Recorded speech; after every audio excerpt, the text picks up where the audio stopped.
Hello friends, আজকে আমি তোমাদের সঙ্গে শেয়ার করছি ক্রিসপি চিকেনের একটা রেসিপি। সেটা হচ্ছে দেখো, আগের দিন আমি ফেসবুকে এটা পোস্ট করেছিলাম। তো ক্রিসপি চিকেন তৈরি করার জন্য আমি এখানে একদম ব্রেস্টেড যে চিকেন হয় সেটা নিয়ে নিয়েছি, আর এইভাবে ছোট ছোট করে স্লাইস করে নিয়েছি, একদম পাতলা পাতলা করে। তো এই দেখো, এইরকম দেখতে হয়েছে। তো এবারে আমি এর মধ্যে কয়েকটা জিনিস অ্যাড করব। তো সেটা হচ্ছে, আমি প্রথমেই আদা রসুন পেস্ট করে রেখেছিলাম। তো সেই আদা রসুনের পেস্টটা আমি দিয়ে দেবো। তো দিয়ে দিচ্ছি আদা রসুনের পেস্ট 2 চামচ মতো।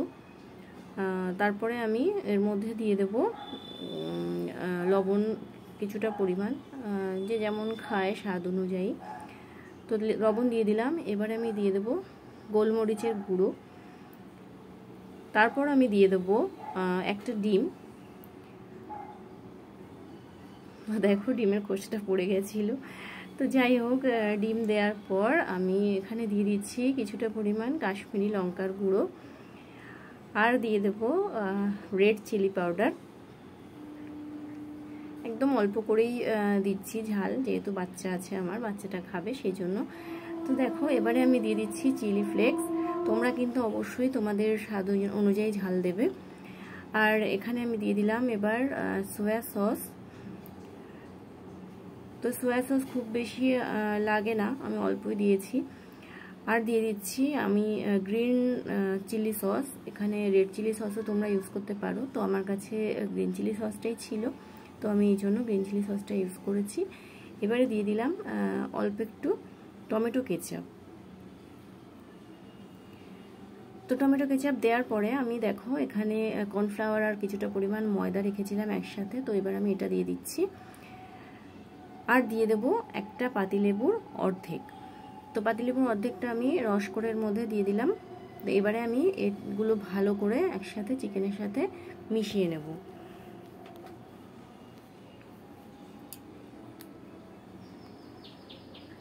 তো ভালো করে দেখো চিকেনের সঙ্গে মেখে নিয়েছি আমি এগুলোকে। এবারে আমি দিয়ে দেব 4 থেকে 5 চামচ মতো দুধ।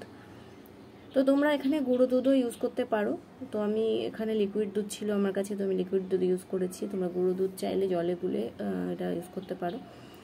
তো এই যে দুধ দিয়ে দিলাম।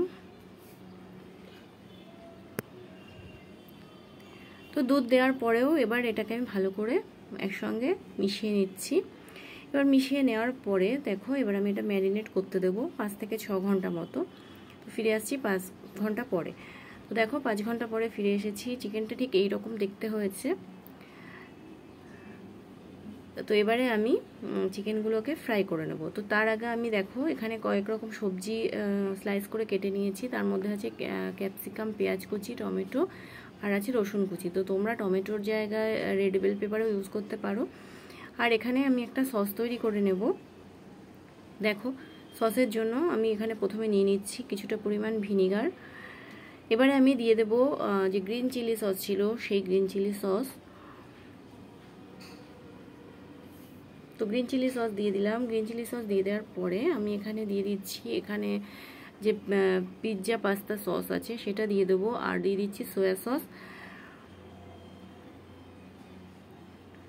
তো এই দেখো, পাস্তা সসটাও দিয়ে দিলাম। সব শেষে আমি এর মধ্যে অ্যাড করব টমেটো কেচাপ।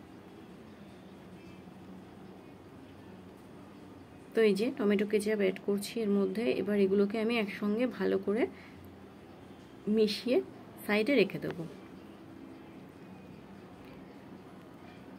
তো আমার ক্রিসপি চিকেনের জন্য সস রেডি হয়ে গেছে।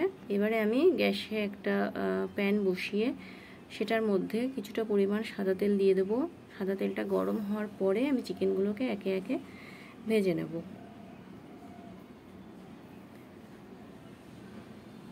তো দেখো, চিকেনগুলোকে কিন্তু আমার একটা একটা করেই ফ্রাই করতে হবে, কারণ সব যদি একসঙ্গে দেই সবগুলো একসাথে জোড়া লেগে যাবে, আর ক্রিসপি চিকেনটা ভালো হবে না। তো যাই হোক, একে একে ফ্রাই করে নিলাম। এই দেখো, ঠিক এইরকম দেখতে হয়েছে, একদম আলাদা একটা একটা করে হয়েছে, আর ভেতরটাও বেশ ভালো সেদ্ধ হয়ে গেছে, বেশ ক্রিসপি হয়েছে।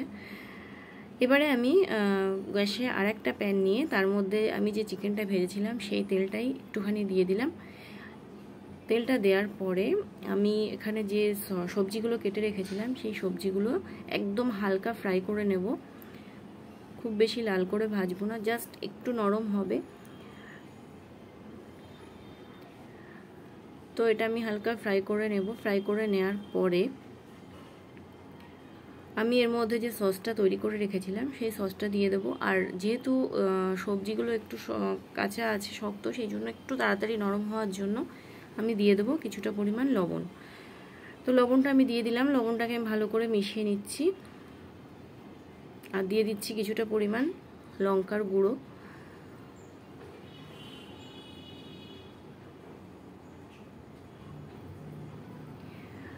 আর দিয়ে দিলাম কিছুটা পরিমাণ কাশ্মীরি লঙ্কার গুঁড়ো। তো এগুলোকে একসঙ্গে ভালো করে নাড়াচাড়া করে নিলাম। হালকা ফ্রাই হয়ে গেছে। এবার ফ্রাই হয়ে যাওয়ার পরে আমি যে সসটা রেডি করে রেখেছিলাম সেটা দিয়ে দিয়েছি। তো এগুলোকে একসঙ্গে ভালো করে 2 থেকে 3 মিনিট মতো মিশিয়ে নেব। নাড়াচাড়া করে নেওয়ার পরে দেখো ঠিক এইরকম দেখতে হয়েছে। এবারে আমি যে চিকেনটা ফ্রাই করে রেখেছিলাম সেই চিকেন ফ্রাইটা আমি এর মধ্যে দিয়ে দেবো।